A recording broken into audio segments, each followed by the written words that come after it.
ప్రభువు నామమున శుభములు వందనాలు తెలియజేస్తూ ఉన్నాను. అందరికి వందనాలు.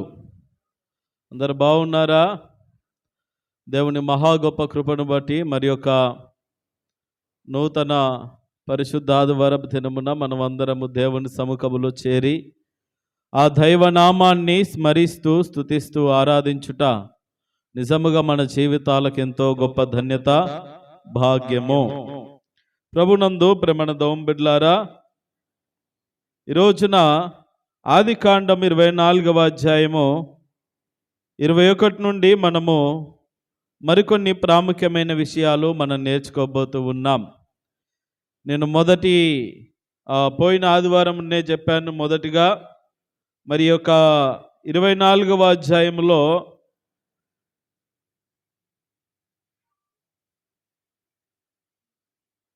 దరిదాపుగా 7 రకాలైనటువంటి విధాలుగా మనం విభజించుకున్నాం. మొదటిగా 1 నుండి 9 వచనాలు అబ్రహాము, ఎలియాజరు వారిద్దరి మధ్యలో ప్రమాణములు చేసుకోవడం మనం చూస్తాం. మొదటిది ప్రమాణములు, రెండవదిగా ప్రార్థన, ఎలియాజరు చేసిన ప్రార్థన 10 నుండి 14 వచనాలు. మూడవదిగా మరి పరీక్షించుట లేదా కనిపెట్టుకోవడం, దేవుని చిత్తాన్ని పరీక్షించడం లేదా దేవుని చిత్తం కొరకు ఎదురు చూస్తూ ఉండడం ఎలియాజరు చేస్తూ ఉంటాడు. 15 నుండి 21 వచనాలు. తరువాత అందులోనే పరీక్షలో మరి తాను ఏ రీతిగా కోరుకుంటాడో ఆ రీతిగా రిబ్కా చేయడము మనము గమనించవచ్చు. తర్వాత 22 నుండి 48 వరకు గల లేఖన భాగంలో చూస్తే మరి ఎలియాజరు, బెతూయేలు, లాబాను యొక్క సంభాషణ మనము గమనించవచ్చు. తర్వాత మనం గమనించినట్లయితే 49 నుండి 51 వచనాల్లో పెద్దల యొక్క సమ్మతి మనకు అక్కడ బయలుపరచబడుతూ ఉంటుంది. తర్వాత 52 నుండి 53 వచనాలు మరి కట్న కానుకల విషయంలో బహుమానాలు ఇచ్చిపుచ్చుకునేటటువంటి విషయం మనకు కనబడతా ఉంటుంది. తర్వాత 54 నుండి 60 వచనాల్లో రిబ్కా యొక్క తన వ్యక్తిగత అభిప్రాయము తెలియపరచబడటం జరుగుతూ ఉంటుంది. మరి చివరిగా 61 నుండి 67 వచనాల్లో మరి రిబ్కా, ఇస్సాకుల మరి వివాహ కార్యక్రమము జరగడం మనం గమనిస్తాం. జాగ్రత్తగా గమనించండి ప్రేమణ దౌంబిడ్లారా. పోయిన ఆదివారమున మరి అబ్రహాము ఎలియాజరుతో ప్రమాణము చేయించుకున్నాడు. ఆ యజమానుని యొక్క మాటకు లోబడిన వాడే ఎలియాజరు మరి ఆ సుదూర ప్రాంతాలకు బయలుదేరి 10 ఒంటెలను, పనివాళ్లను మరి తాను మరి అనేక ధనధాన్యములను వెంట వేసుకొని వెళ్ళినటువంటి సందర్భాలు చూసాం.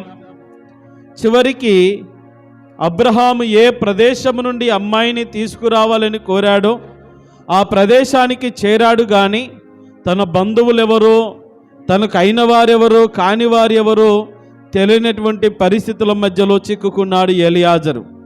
అలాంటి పరిస్థితుల్లో తన సొంత ప్రయత్నాలేవి చేయకుండా, తన సొంత నిర్ణయాలేమి చేయకుండా చేసిన పని ఏమిటి అనంటే, ఇదిగో దేవుని చిత్తం కొరకై కనిపెట్టి ప్రార్థన చేసుకున్నాడు.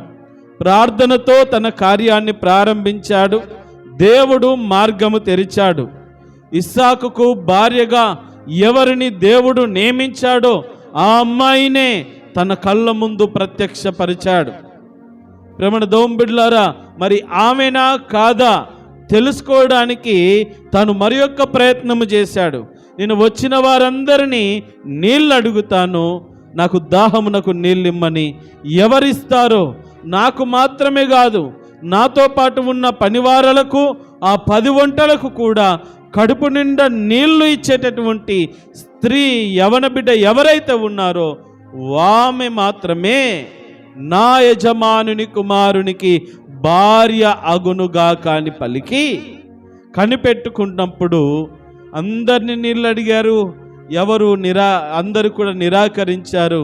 కానీ రిబ్కా నిరాకరించకుండా చక్కగా మరి తన మాటకు విధేయురాలై దాహమునకు నీళ్ళిచ్చింది. అమ్మ, మరి 10 ఒంటెలు ఉన్నాయి నాకు, అవి కూడా దాహముతో ఉన్నాయన్నప్పుడు 10 ఒంటెలకు కూడా నీళ్లు పోసిన సందర్భాన్ని మనం చూసాం.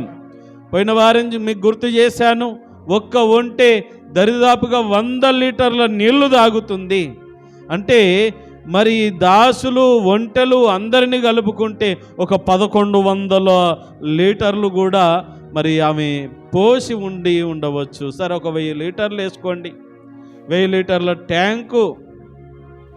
మరి ఎంత ప్రయాస, ఎంత కష్టజీవి ప్రేమణ దేవుని బిడ్డలారా. తన పనితనము, తన కష్టము, తన శ్రమ, తన వ్యక్తిగతమైనటువంటి వ్యక్తిత్వము అక్కడ బట్టబయలు కాబడుతూ ఉన్నది. ప్రేమణ దేవుని బిడ్డలారా, జ్ఞాపకం చేసుకుందాం. ఈ రోజున అలాంటి పరీక్షలు కనుక పెడితే ప్రతి ఒక్కరు కూడా ఫెయిల్ అవుతారు ఖచ్చితంగా. ఎందుకంటే ఇలాంటి పరీక్షలు ఓపిక లేదు, రాసే పరీక్షలు రాయలేకపోతున్నాం. ఇట్లాంటి పరీక్షలు అంటే చాలేవయ్యా అని అనుకునేటటువంటి పరిస్థితులు ఉంటాయి. అయితే జ్ఞాపకం చేద్దాం, ఈ రోజున ప్రాముఖ్యమైన ఎంగేజ్మెంట్ కార్యక్రమాన్ని మనం ఈ వృత్తాంతంలో చూడగలుగుతాం. మరి పెళ్ళికి ముందుగా మనమందరము కూడా మరి ప్రధాన కార్యక్రమాన్ని నిర్వహిస్తూ ఉంటాం. నిశ్చితార్థము అంటారు. ఈ అమ్మాయి మాకు అని చెప్పడానికి ఒక గుర్తుగా మరి పండ్లు పొలాలు తీసుకొచ్చి, పూలదండలు తీసుకొచ్చి, రింగులు తీసుకొచ్చి, లేకపోతే తాంబూలాలు తీసుకొచ్చి ఆ నిశ్చితార్థాన్ని చేసుకోవడం మనం గమనిస్తాం. ఇక్కడ మరి చాలా సుదూరమైనటువంటి ప్రాంతం, దేశాలు దాటుకొని వెళ్ళాడు ఎలియాజరు. కాబట్టి చాలా దూరం ప్రయాణం. ఈ రోజుల్లో ఇంత దూరం ప్రయాణాలు చేసి ఇవ్వాలి పిల్లనంటే కష్టం. మన సరౌండింగ్లో ఉండాలి. ఈ రోజున వచ్చే సమస్య ఏంటంటే కుటుంబాలు చిన్నాభిన్నం కావడానికి, పిల్లలు మరి సరైనటువంటి క్రమశిక్షణలో గనక ఉండకపోవడానికి గల కారణం ఏంటంటే నా బిడ్డ దూరం పోకూడదు, ఇక్కడే ఉండాలా అని ఊర్లో పెళ్ళిళ్ళు చేయడం, పక్క వీధిలో పెళ్ళిళ్ళు చేయడం, ఈ వీధిలోనే చివరింట్లో పెళ్లి చేయడం, అట్లాంటి ఆచారాలు ఇప్పటికే వచ్చేసాయి. మనం అవకాశం ఇవ్వకపోయినా వాళ్ళే తీసేసుకుంటున్నారు. ఇదో దరిద్రమైనటువంటి పరిస్థితి. అందుకే జీవితాలు మీరు గమనించండి. బాగానే ఉంటుంది కొన్నాళ్ళ మట్టుకు సంబరం, తర్వాత వాళ్ళకి ఇక ఏం చేయాలో అర్థం కాదు, ఎవరి సహకారం ఉండదు. కుటుంబాల మధ్యలో మరి చాలా సమస్యలు చోటు చేసుకుంటాయి, ఎప్పుడు గొడవలే. నాకు తెలిసి ఒక కనీసము అమ్మాయికి అబ్బాయి ఇద్దరు ఊర్లకి ఒక 20 నుండి పైకి ఒక 20 కిలోమీటర్ల దూరం అన్న ఉండాలి. ఒక 50 కిలోమీటర్ల దూరం ఉంటే ఇంకా మంచిది, 100 కిలోమీటర్ల దూరం ఉంటే ఇంకా మంచిది. నెలకొక్కసారి 200-500 కిలోమీటర్లు ఉంటే ఇంకా మంచిది. ఏదో 3 నెలలకు చాలా, ఇక అప్పుడు చూడండి మర్యాదలు. కాబట్టి మా పాస్టమ్మకు నాకైతే ఇక అలాంటి సమస్య ఏమీ లేదు. ఇప్పుడు వేయనంటే ఇక మాకు ఉన్న 10 రోజులు మటన్లు చికెన్లు వాయించి పెడతారు. మళ్ళీ ఎప్పుడు వస్తారో నాయన, మీరు 6 నెలలకు వస్తారో ఎప్పుడు వస్తారో అని. అక్కడ మా ఊర్లో 20 కిలోమీటర్లే తేడా, అక్కడ ఉంటే అంత ఉండదు. ప్రేమణ దేవుని బిడ్డలారా, జ్ఞాపకం చేసుకుందాం. పెద్దలు నిశ్చయించిన ఆ క్రమము అనేటటువంటిది చాలా ప్రాముఖ్యమైనది, ప్రత్యేకమైనది. కీడు ఎంచి మేలు ఎంచుతారు పెద్దలు, మేలు మాత్రమే ఎంచి కీడును గమనించరు ఈనాటి యువతరం. అక్కడే చాలా ఈ బాంధవ్యాలు అనేటువంటివి ఫెయిల్ అయిపోతున్నాయి అనడానికి ఇదొక నిదర్శనం. ఇప్పుడు ఈ ఎలియాజరు ఎదురు చూస్తున్నటువంటి విధముగా అమ్మాయి దొరికింది. ఆనవాళ్ళన్నీ తను మనసులో కోరుకుంటున్నటువంటి ఆ లక్షణాలన్నీ చక్కగా కనబడుతూ ఉన్నాయి. దేవుడి చిత్తము కూడా కనబడింది. కానీ ఇప్పుడు ఏంటంటే ఆ అమ్మాయి ఓకేనంటే చంకన పెట్టేసుకొని పోవడం కాదు కదా. ఇది కుటుంబాలకు సంబంధించిన విషయాలు. వివాహం అనేటటువంటిది కుటుంబాలకు, 2 కుటుంబాలకు సంబంధించిన విషయం. ఎవరికి వారు నిర్ణయించుకొని ఎవరికి వారు ఆలోచన చేసుకునేది కాదు వివాహం అంటే. ప్రేమన దేవుని బిడ్డలారా, వివాహం అంటేనే 2 కుటుంబాల ద్వారా మరి ఒక క్రొత్త కుటుంబాన్ని తయారు చేయడం. అసలు కుటుంబాలే లేకుండా వారిద్దరొకటిగా ఉంటే అది నిజమైన కుటుంబము అని చెప్పబడదు. ప్రేమన దేవుని బిడ్డలారా, ఇప్పుడు ఈ ఎలియాజరుకు వచ్చిన సమస్య ఏంటంటే, మరి తనతో మాట్లాడాలి. అమ్మా నువ్వు ఎవరు, దయచేసి నాకు చెప్పు అని. తను చేసింది కదా, అంత చక్కగా నీళ్లు పోసింది, అందరి దాహం తీర్చింది. వెంటనే తను చేసిన పని ఏంటంటే 21వ వచనం చదవండి. 21వ వచనం, ఆదికాండం 24:21వ వచనం. ఆ మనుష్యుడు ఆమెను తేరి చూచి తన ప్రయాణమును యెహోవా సఫలము చేసనో లేదో తెలుసుకొనవలనని ఊరకుండెను. ఒంటెలు నీళ్లు త్రాగుటైన తరువాత ఆ మనుషుడు 1 తులము ఎత్తుగల బంగారపు ముక్కు కమ్మిని. Note this point your honour. ఇవన్నీ మనము నోట్ చేసుకోవాలి. ఎవరు ఎవరికి ఇస్తున్నారు, ఇప్పుడు ఎవరు ఎవరికి తీసుకుంటున్నారు అనేటటువంటిది కూడా మనం గమనించాలి. తీసుకోకూడదా, తీసుకోవచ్చా అనేటటువంటిది చట్టబద్ధమైనటువంటి కొన్ని సంప్రదాయాలు ఉన్నాయి. వాటిని మనము కాదనలేము. అలా అని వేధించడం అనేటటువంటిది చాలా 100కి 100 పొరపాటే. తగినటువంటి స్థాయిలో, తగినటువంటి విధముగా ఇద్దరి కుటుంబాల సమ్మతితో ముందుకు వెళ్తే గనుక అది న్యాయబద్ధమే. సరే, ఏదైతేనే మనం జ్ఞాపకం చేసుకున్నట్లయితే ఆ రిబ్కాను పిలిచి ఈ ఎలియాజర్ ఏం చేస్తున్నాడంటే 1 తులము ఎత్తుగల బంగారపు ముక్కు కమ్మిని తనకిచ్చాడు. అంత మాత్రమే కాకుండా ఆమె పనిచేసినటువంటి చేతులకు, ఎంత చక్కటి చేతులు, కష్టపడేటటువంటి చేతులు, ఆ చేతులను గణపరచాలనుకున్నాడు ఎలియాజరు. కడియములు 2 10 తులముల ఎత్తుగల బంగారు కడియములను. ఎంత వచ్చింది ఇప్పుడు ఆమెకు? 10 తులాలు 1/2 తులము, 10.5 తులాలు. ఇప్పుడు పెట్టాలంటే సస్తారు, ఇప్పుడు పెట్టాలంటే సస్తారు అంతే. 10 లక్షలు, 10 లక్షల నర ఏడ పెడతారు, సార్లేనాయన అని ఇక సర్దుకునేటటువంటి పరిస్థితి. సరే, ఆ కాలం చీపుగా ఉన్నదని మనం చెప్పడానికి లేదు. ఆ కాలము ఏ కాలమైనా కానీ, ఇప్పుడు ఇదే బంగారము ఒకప్పుడు 20,000, 30,000, 31 అట్లా దాటుకుంటూ వచ్చినటువంటిదే ఇప్పుడు ఫాస్ట్గా ఒకేసారి స్టాక్ మార్కెట్లో కదా పెరిగినట్టుగా పెరిగిపోయిందనమాట. కాబట్టి మనం 30,000 ఉన్నప్పుడు కూడా కొనుక్కునేది చాలా తక్కువే. అప్పుడు మన పరిస్థితి అంతే. మన కూలీలు, మన జీతాలు, ఈ పనిపాట్లు ఎలా పెరుగుతున్నాయో ఇవన్నీ పెరుగుతూ ఉన్నాయి, ఈ ధరలు కూడా పెరుగుతూ ఉన్నాయి. కాబట్టి జ్ఞాపకం చేసుకోవాలి, మొత్తం మీద ఆమెకు బహుమానములనిచ్చాడు. తాను చేసినది ఏది కూడా మరి ఆ కష్టాన్ని తాను వృధా చేయకుండా ఆ కష్టానికి తగిన విలువను ఇచ్చి ఆమెను ఘనపరిచినట్టుగా మనం చూస్తూ ఉన్నాం. ఈ చేతులకు కడియములనేటటువంటివి పరిచర్యకు సాదృశ్యముగా ఉన్నాయి.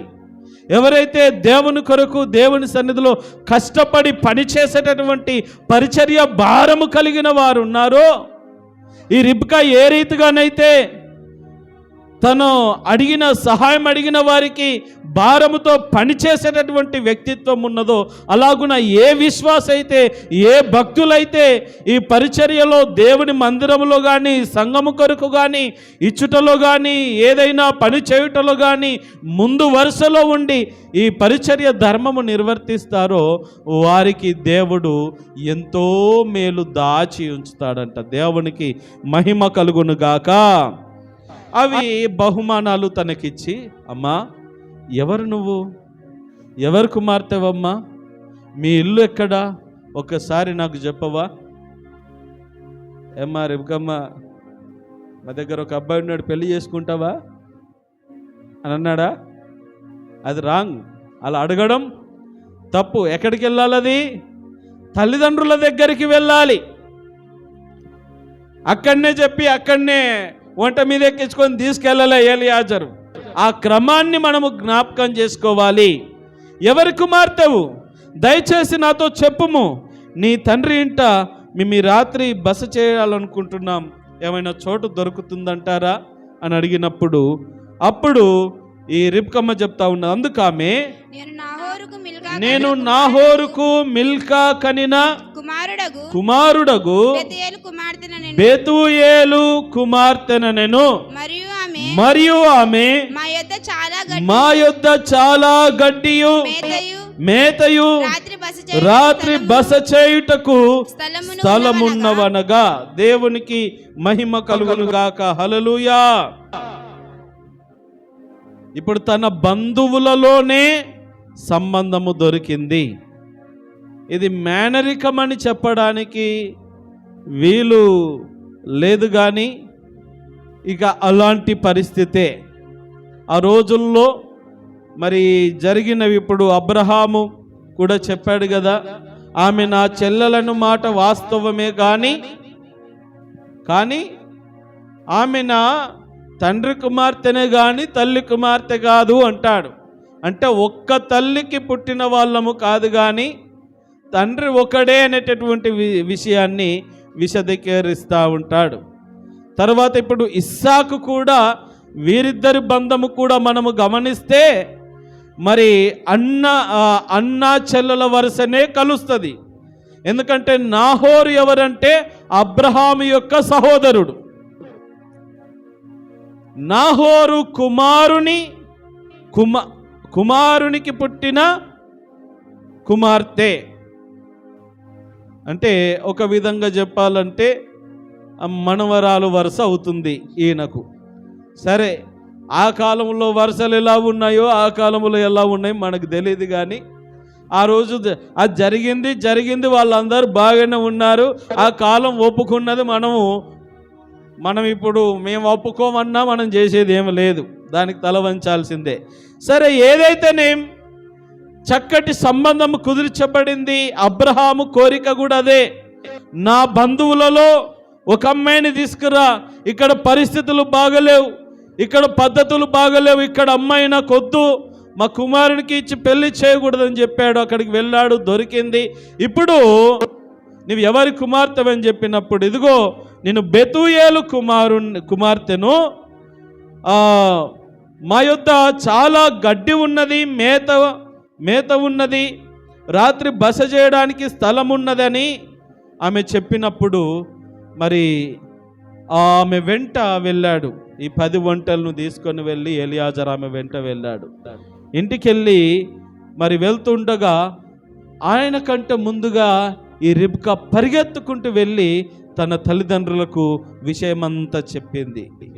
పలానా బావి దగ్గర నన్ను ఆ వ్యక్తి కలిచాడు, ఇదిగో నాకు కడియాలు ఇచ్చాడు, ఇదిగో ముక్కు కమ్మిచ్చాడు, ఆయన దాహానికి నీళ్ళు ఇవ్వమన్నాడు, ఆయనకి ఇచ్చాను, ఒంటెలకు పోశాను, మరి మీతో ఏదో మాట్లాడాలంటే ఈ రాత్రి ఇక్కడ ఉండాలని కోరాడు, మరి మా దగ్గర గడ్డి ఉన్నది, ఒంటెలకు మేత ఉన్నది, భోజనం ఉన్నదని పట్టుకొచ్చాను అని చెప్పినప్పుడు వాళ్ళు కూడా పెద్దలైనటువంటి వారు, తన రిబ్కా నాన్నగారు కానీ అన్న తల్లి అందరూ కూడా ఒప్పుకొని సమ్మతించి అతన్ని లోపలికి ఆహ్వానిస్తా ఉన్నారు. దేవునికి మహిమ కలుగును గాక. హల్లెలూయా, హల్లెలూయా. చదవండి మాట 24వ అధ్యాయంలో 26వ వచనం చదవండి. ఆ మనుష్యుడు తన తల వంచి యెహోవాకు మొక్కి, అబ్రహామును నా యజమానుని దేవుడైన యెహోవా స్తుతింపబడును గాక, ఆయన నా యజమానునికి తన కృపను సత్యమును చూపటం మానలేదు. నేను త్రోవలో ఉండగానే యెహోవా నా యజమానుని బంధువుల ఇంటికి నన్ను నడిపించను. దేవునికి మహిమ కలుగును గాక. మొదటిసారి ప్రార్థనతో, పిల్లను చూడకముందు ప్రార్థనతో మొదలు పెట్టాడు. పిల్ల దొరికిన తర్వాత మరలా ప్రార్థన చేస్తున్నాడు.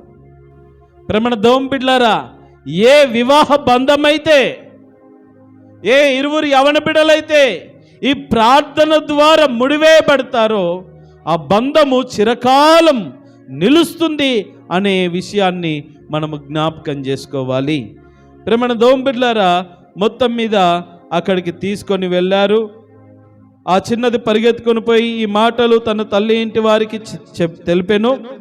రిబ్కాకు లాబాను ఒక సహోదరుడు, అతడు లాబాను బావి దగ్గర వెలుపట్నున్న మనుషుని యొద్దకు పరిగెత్తుకొని పోయెను. అతడు ఆ ముక్కు కమ్మిని తన సహోదరి చేతులనున్న కడియములను చూచి, ఆ మనుషుడు ఇలాగు నాతో మాట్లాడని తన సహోదరి అయిన రిబ్కా చెప్పిన మాటలు విని ఆ మనుషుని యొద్దకు వచ్చెను. అతడు బావి యొద్ద ఒంటరి దగ్గర నిలిచి ఉండగా లాబాను పిలుస్తా ఉన్నాడు. ముందుగా చెప్పాను కదా, ఆ రిబ్కా ఎలియాజర్ను తోడుకొని వెళ్ళి ఇంటి దగ్గరికి వెళ్ళగానే, ఇక వస్తారు కదా చిన్నగా, మీరు చిన్నగా వస్తూ ఉండను పరిగెత్తుకొని వెళ్ళి ఇంటి వాళ్ళకి విషయం చెప్పేసింది.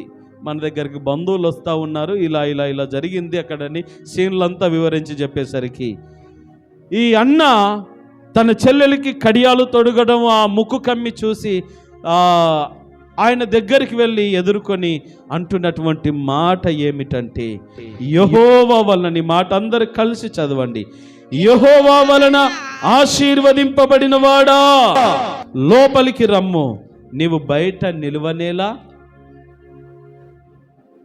ఇల్లును వంటలకు స్థలమును నేను సిద్ధము చేయించి తిన. నేను ఎలియాజర్ ఇంటి దగ్గరకు వచ్చేసరికి అన్నీ సంసిద్ధం. వీళ్ళకి తినడానికి బువ్వ, వంటలు మేయడానికి మేత, అన్నీ సంసిద్ధముగా ఉన్నాయి. ఏది కూడా కొదవలేదు ఆ ఇంటిలో. ప్రేమను దేవుని బిడ్డలారా, వారిని ఎలా ఎదుర్కొంటున్నారంటే చూడండి. మరి చక్కగా ఇంకా క్రిందకు చదవండి. ఈ మాట మనము ధ్యానం చేసి ముగించుకుందాం ఈ పూటక. ఆ మనుష్యుడు ఇంటికి వచ్చినప్పుడు లాబాను ఒంటెల గంతలు విప్పి ఒంటెలకు గడ్డియు మేతయు కాళ్ళు కడుక్కుంటకు అతనితో కూడా ఉన్నవారికి కాళ్ళు కడుక్కోవడానికి ఏం చేశారు? ఇది సంప్రదాయము. ఈ రోజున చచ్చిపోతున్న ఈ సంప్రదాయాలన్నీ ఎక్కడికన్నా ఎంగేజ్మెంట్లు పెళ్ళకు పోయినామంటే, పిల్లని చూడనికో పిల్లగాని చూడనికో పోయినామంటే కాళ్ళు కడుక్కోమని దిక్కుడు కూడా లేవు. పోయినాయి, ఆచారాలు చచ్చిపోతూ ఉన్నాయి. ఇది ఇప్పటి ఆచారాలు కాదండి, అప్పటి నుండి ఉన్నటువంటి ఆచారాలు. ఇంకా చదవండి. కాళ్ళు కడుక్కోమని నీళ్ళు ఇచ్చారు, కాళ్ళు కడుక్కున్నారు. అతనికి భోజనము పట్టించను. Note this point your honour. అందరి పాయింట్ బాగా జ్ఞాపకం చేసుకోవాలా. పెళ్లి భోజనం మంచిదే కానీ పెళ్లి సూపుల భోజనం చాలా జాగ్రత్తగా చేయాలి. పెళ్లి సూపుల భోజనం అన్నం తిన్నారా సచ్చారేక కట్టబెట్టాల్సిందే. చదవండి, కింద చదవండి. అతడు అతనికి భోజనం పెట్టించను గాని అతడు నేను వచ్చిన పని చెప్పక మునుపు భోజనము చేయను. సంబంధం కుదిరితేనే భోజనం, లేకపోతే లే. అవునా కదా? ఇప్పటికి ఉన్నదా? ఇప్పటికి ఉన్నదమ్మా? మన ఊర్లో ఉన్నదా? మీ పుట్టినూర్లలో ఉన్నదా? ఆచారాలు ఉన్నాయా లేదా? మనాళ్ళు మన క్రైస్తవ సమాజంలో కొత్తగా తేలినాయి ఏంటంటే, మనం దేవుని బిడ్డలు అట్లాంటిది ఏం లేదు అన్నాడు పాస్టర్ గారు. నేను ఒక అబ్బాయికి పిల్లని చూడనికే మా ఊరి దగ్గర చూడనికి పోయినాం. అమ్మాయి బాగుంది, పాస్టర్ గారు కూర్చోబెట్టాడు. మేము వెళ్ళేసారి మేము చెప్పిన మాట ఏంటంటే వచ్చి చూసి వెళ్తాం, చూసి వెళ్ళినాక నచ్చితే నచ్చిందని, లేదంటే లేదు కుదరదని చెప్పేస్తాం. తరువాత మీరేమైనా వచ్చి చూసి వెళ్ళిన తర్వాత ఓకే అనుకుంటే అప్పుడు కానీ ప్రశాంతంగా ఎన్ని భోజనాలు అంటే అన్ని భోజనాలు చేద్దాం, భోజనం మాత్రం చేయకండి అని చెప్పాను. నేను చెప్పిన మాటకు విరుద్ధంగా ఆయన భోజనాలు రెడీగా చేపించేశాను. మీరు చాలా దూరం నుండి వచ్చి ఉంటారండి. ఏం కాదులే, మనం దేవుని బిడ్డలము కదా, దేవుని బిడ్డలము కదా, మనకు అట్లాంటివి పట్టింపులేమి ఉండకూడదు, అట్లాంటి పట్టింపులేమి ఉండకూడదు అన్నాడు. నాకు లోపల డకా డకా కొట్టుకుంటానే ఉన్నది. మా ఫ్రెండ్తో పాటు వచ్చిన వాడు వానికి తొందర ఎక్కువ అన్నాడు, వాడికి తొందర ఎక్కువ. ఏం కాదులే, ఆకలి అవుతుంది తిందామని. వారి పనికి మనలోడా తినకూడదురా, సంబంధం కుదిరితేనే అమ్మాయి నచ్చితేనే తినాలరా, లేకపోతే నీకు ఈయన ముడేస్తారా, ఈయన ముడేసి పంపిస్తారు. వాంది ఖమ్మం జిల్లా, ఆడు వచ్చింది అక్కడ ఇది కరీంనగర్ జిల్లాకు వచ్చాడు. అక్కడ అమ్మాయినే చేసుకోరని ఆయన అంటే ఇక్కడ అమ్మాయిని చేసుకుంటా, ఈ పాస్టర్ గారు చూపిస్తానన్నాడని ఆయన తగులుకొని వెళ్ళాడు. మొత్తం మీద సర్లే దూరం నుండి వచ్చారు, చేస్తే తప్పేమో, వాళ్ళు భోజనం చేసేసారు. మా నాన్న బువ్వ ముట్టలే, నేను ఇప్పుడే నేను తినను. వాళ్ళతో పాటుగా నీ ఏం చేయాలా, పాస్టర్లు తప్పదు, యేసు రక్తమే చేయమన్నా బువ్వ తిన్నాం. అంత అయిపోయినాక మరి ఏంటయ్యా అమ్మాయి నచ్చిందా? వీడు అన్నాడు. అబ్బాయి వాడు మంచి ఎర్రగా మంచి పర్సనాలిటీ, వాడు అందరికీ నచ్చేశాడు. అమ్మాయి కూడా అన్నది. రైట్, మరి ఇంకేంటి, మరి అబ్బాయికి ఏం పెడతారు? ఇక అడుగుతారు కదా, మరి ఏమన్నా పెట్టుపోతా లేదన్నా మాట్లాడుకుంటే ఇప్పుడే 10 మందిలో తేల్చేసుకుంటే సరిపోతుంది కదా అని అనేసరికి, ఏంది దేవుని సౌకర్యాలు కట్నం తీసుకుంటారని పెట్టుకున్నాడు ఆయన. వరనైనా కట్నం ఆయన ఏదో ఇంత వాళ్ళు ప్రేమతో పెడతారు కదా, లేలే మేము కట్నం ఇయ్యం, మేము పిల్లని చేసుకొని పోవాలి అంతే అని ఆయన పెట్టుకొని కూర్చున్నాడు. లేదు ఇక తర్వాత పోయినాక చెప్తాం. ఇక పోయినాక చెప్పేదేముంది, మరి అట్లాంటప్పుడు ఎందుకు తిన్నారంటాడు ఆయన. సచ్చినే గొర్రెలు, అట్లాంటప్పుడు ఎందుకు తిన్నారు? అయ్యా ఈ మాట మీరు ముందంటారని తెలుసు మాకు, అందుకే ముందే అడిగాము, చెప్పాము. మీ బలవంతాన మీరు దేవుని ప్రేమను చూపించారు గనుక ప్రేమను బట్టి తిన్నాము, సంబంధం కొరకు కాదు సుమా. దేవుని ప్రజలముగా దేవుని ప్రేమ చూపిస్తూ చెప్పారు కనుక ఆ ప్రేమతోనే తిన్నాం, ఈ బంధం కొరకు కాదు అని కొంచెం మా వైపున గట్టిగా మాట్లాడేసి మొత్తం మీద అక్కడ నుండి వదిలించుకొని వెళ్ళడం జరిగింది. సరే ఏమంటారంటే అంతో ఇంతో పెడతాము, ఇది మా వల్ల అవుతుంది అనేది ఇంత బయట వేస్తారు కదా, అట్లాంటిది ఏమీ లేదు. ఇక రూపాయి లేదు, రూపాయి ఇయ్యము అంటాడు. ఓన్ని దుంపదిగా ఎవరు కాదు, మళ్ళీ మా పాస్టర్ ఫెలోషిప్లని అక్కడ దండం పెట్టి మళ్ళీ ఇక అటువైపు కూడా చూడలే. తర్వాత ఇక సంబంధం కట్ చేశాం. తర్వాత నా వివాహం అయిన తర్వాత వాని వివాహం కూడా 4 రోజులకి జరిపాం. సంతోషంగా ఇప్పుడు సేవ చేసుకుంటున్నాడు, బాగున్నారు జంట. దేవునికి స్తోత్రం. ఇట్లాంటివి ఏమైనా జరిగినాయా? జరుగుతాయి. కంపలు ఇవి. తిన్నామంటే మ్యాటరు అది తేలకుండా తిన్నామంటే సత్యమే. ఇక సంబంధం ఇక గుడ్డమ్మైనా వాడు గుడ్డోడైనా వాడు ఎడ్డోడైనా సచ్చినట్టు చేసుకోవాల్సిందే. ఈ కొన్ని సంప్రదాయాలు అనేటువంటివి ఉన్నాయి. అందుకని భోజనాల దగ్గర చాలా జాగ్రత్త. కొన్ని సందర్భాల్లో మన పెద్దలు కూడా వెళ్తున్నప్పుడు పెళ్ళి కుమారుని చేసేటప్పుడే చేసే ముందే రండయ్యా తిందు రండి అంటూ ఉంటారు. పెళ్ళి కుమారుని చేసి బయటకు పంపించిన తర్వాత భోజనాన్ని కూర్చుంటాం. ఎంగేజ్మెంట్ కార్యక్రమాల్లో తాంబూలవద అంతా పెట్టిన తర్వాత భోజనాన్ని కూర్చుంటాం, అంత ముందు దాకా కూర్చోం, కొన్ని మినహాయిస్తే తప్ప. కాబట్టి కొన్ని సంప్రదాయాలు అలాగుంటాయి. ఇది ఎలియాజరుకు బాగా తెలుసు.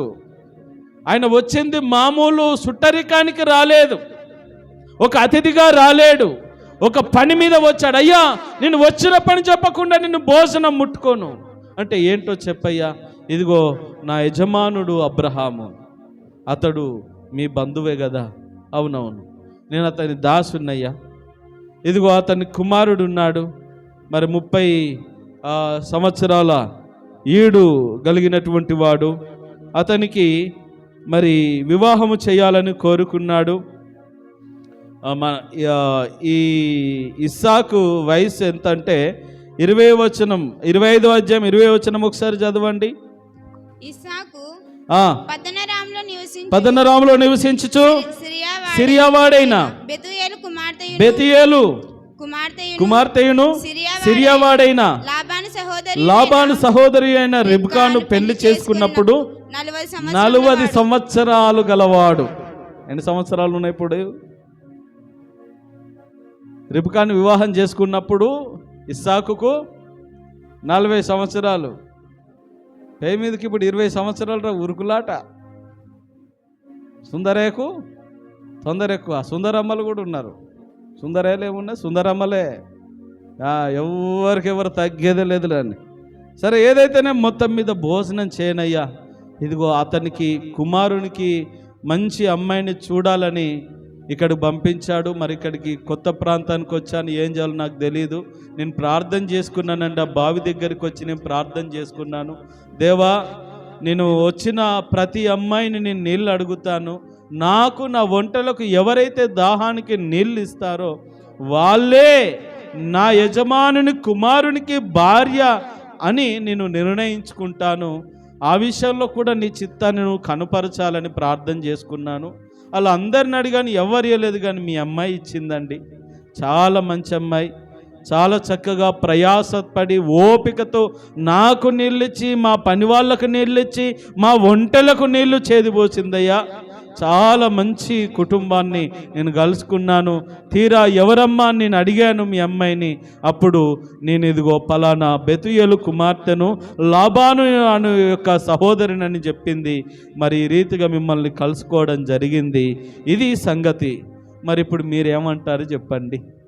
ఇదంతా మీరు ఈ 35 వచనము నుండి 48, 49 వచనాల వరకు కూడా అదే విషయము చెప్తా ఉంటాడు. 48వ వచనం ఒకసారి చెప్పండి. తల వంచి యెహోవాకు మొరకి అబ్రహామును, నా యజమానుని దేవుడని యెహోవాకు స్తోత్రము చేసి తిని, ఏలయనగా ఆయన నా యజమాను యొక్క సహోదరుని కుమార్తెను అతని కుమారునికి తీసుకున్నట్లు సరైన మార్గమందు నన్ను నడిపించాను. కాబట్టి నా యజమానుని ఎడల మీరు దయను నమ్మకమును కనపరిచిన ఎడల అదైనను చెప్పండి, లేని ఎడల అదైనను చెప్పు.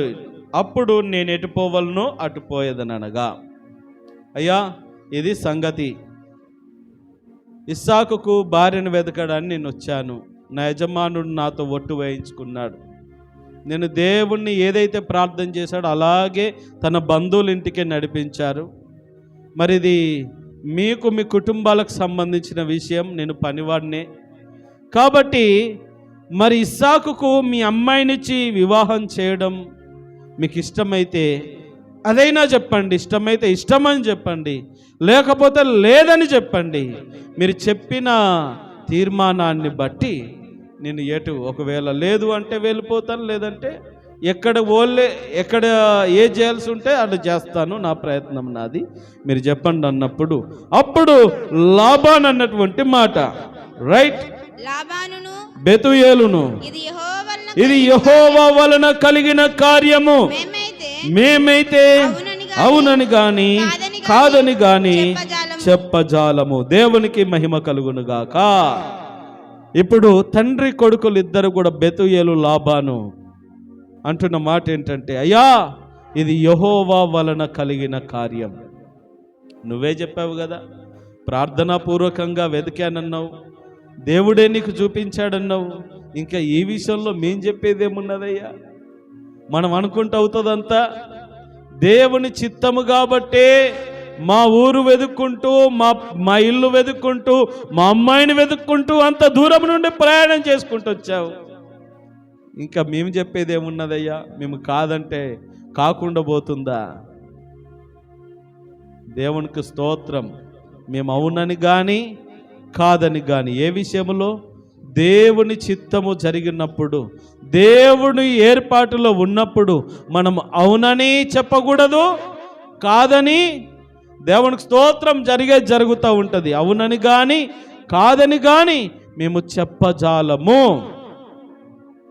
దేవుడు ఎలా జరిగిస్తే అలా జరిగించని, మాకు ఇష్టమేనయ్యా అని చెప్తా ఉంటారు.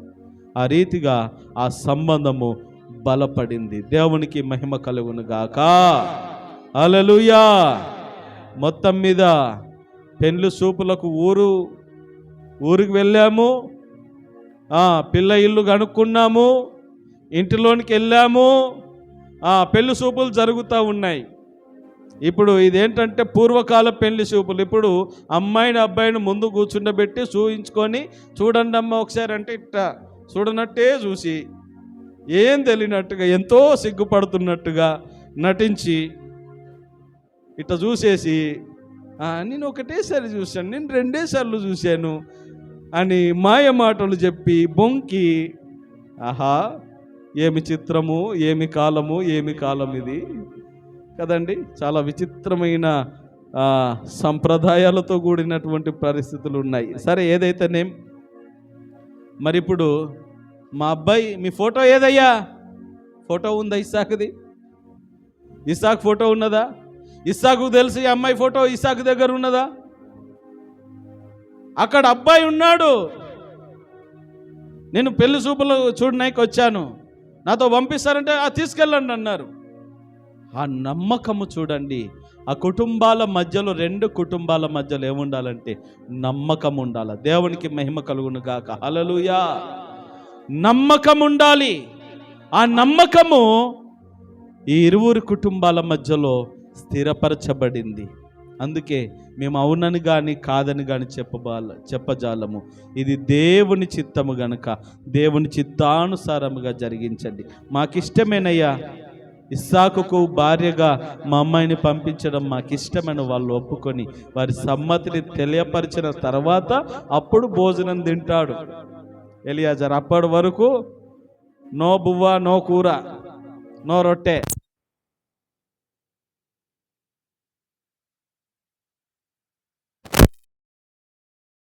అవునని కానీ కాదని కానీ చెప్పజాలము.